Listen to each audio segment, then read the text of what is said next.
Tina. Hi. You're 24. I'm 24. What's going on? How are you guys doing?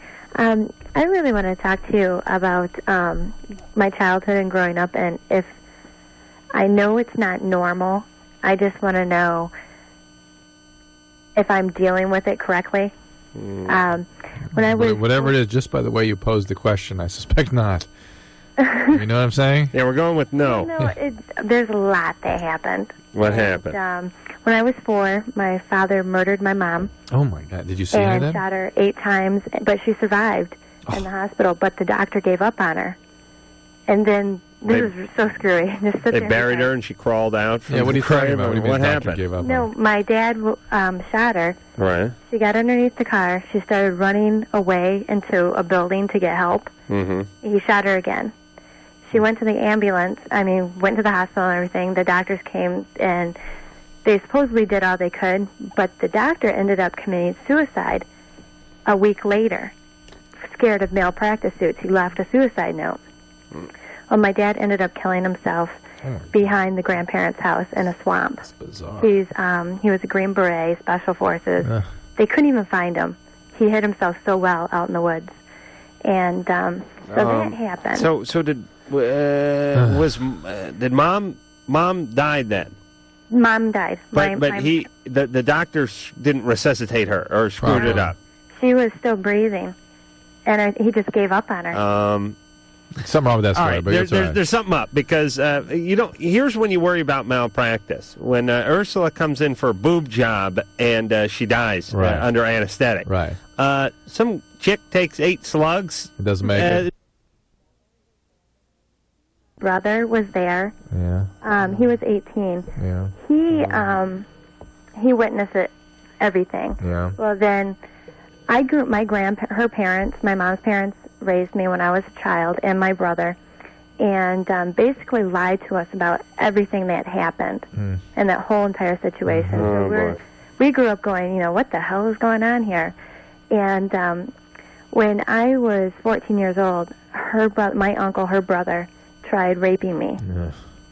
And her brother tried to rape. Right, my uncle. That's the one that saw everything? Right, and he got on top of me and he's like 250 pounds. All right. So I was like 100 pounds. No way was. All right, what's going on now? Okay, so that happened. And my grandmother did not do anything. I told her. She did not do Whose side of the family is this, grandma? This is my mom's side. Surprise.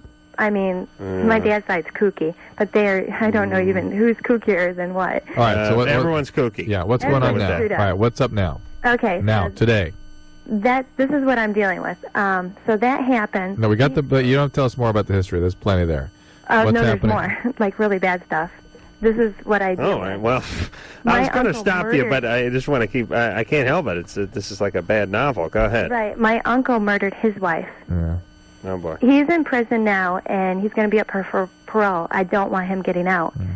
And just recently, almost 5 years ago, my boyfriend, my childhood best friend, my boyfriend for 5 years, saved his 2 friends in a car accident, and he ended up exploding because the car was defaulted. The car was screwed up. And I went to the scene the next day, and I was covered head to toe in blood and ashes, and I was picking up the remains of his skin from the accident. And I was trying to keep... Well, hold on a second there, Tina. First off, Ursula, what do you got to complain about? Living this poor girl's life. And secondly, she went to the accident the following day. She was covered and head to toe with blood and skin that she was trying to pick up off the accident. You know what? Given her history, I wouldn't try to make too much of details. Oh, okay. Because you don't go to accidents the following day and covered in blood, do you? Blood is not wet the next day. No, you're questioning her. Dries pretty.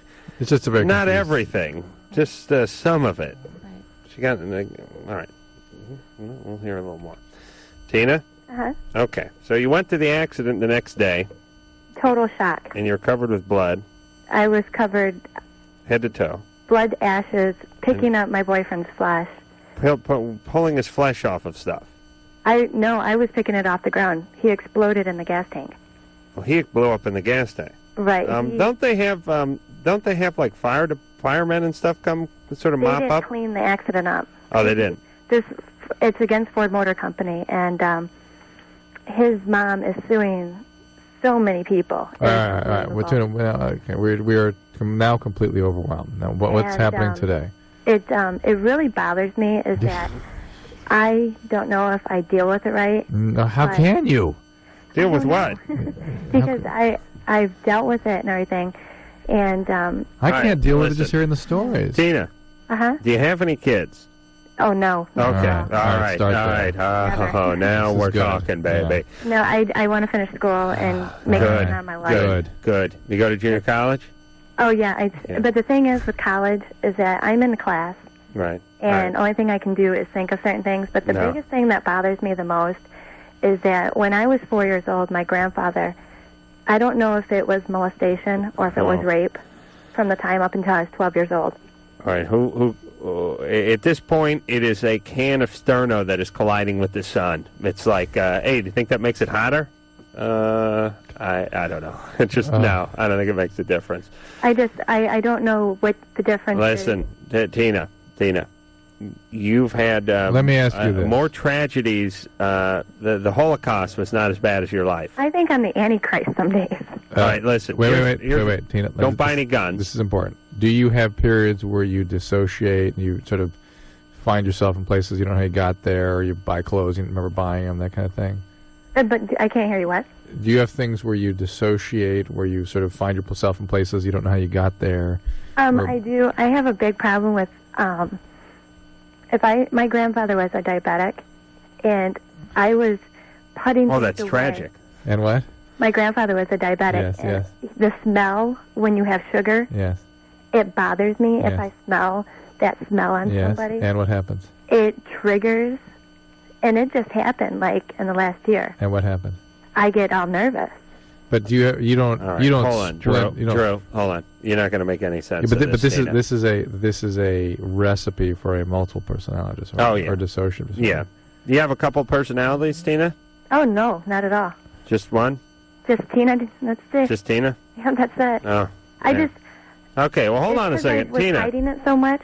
Tina, are you getting some therapy or something? I can't stand therapy. Yeah. Well, it's really for people who need it.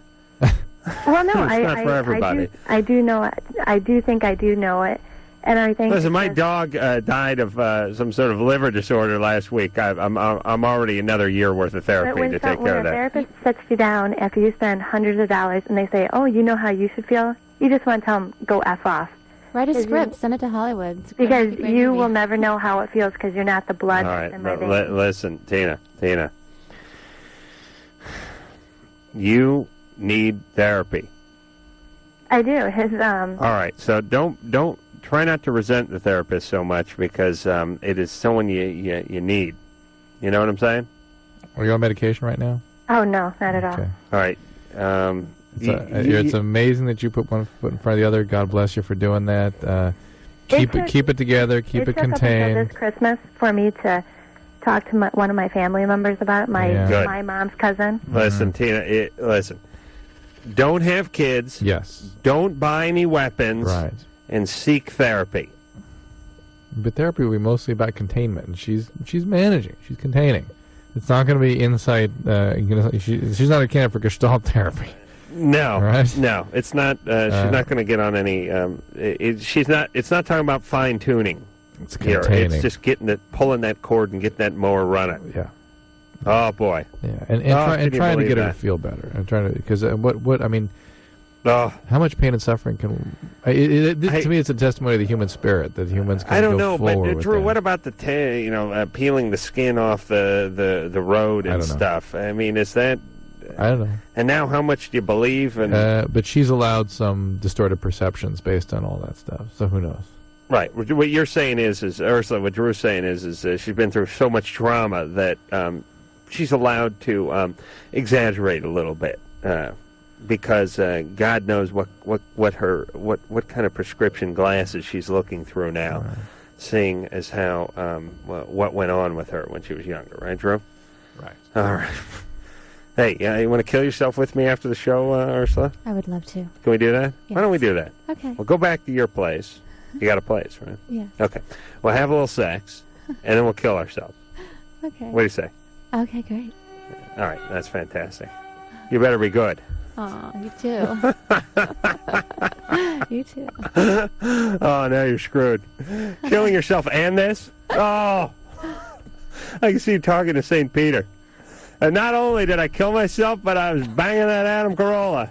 Oh, what a disaster. I had a boyfriend die of autoerotic asphyxiation. All right, this is good. Hold on. All right, we're going to break. He wasn't a Green Beret, was he? No. No. We're going to go to break, and we're going to find out how Ursela Auburn's boyfriend died of autoerotic asphyxiation.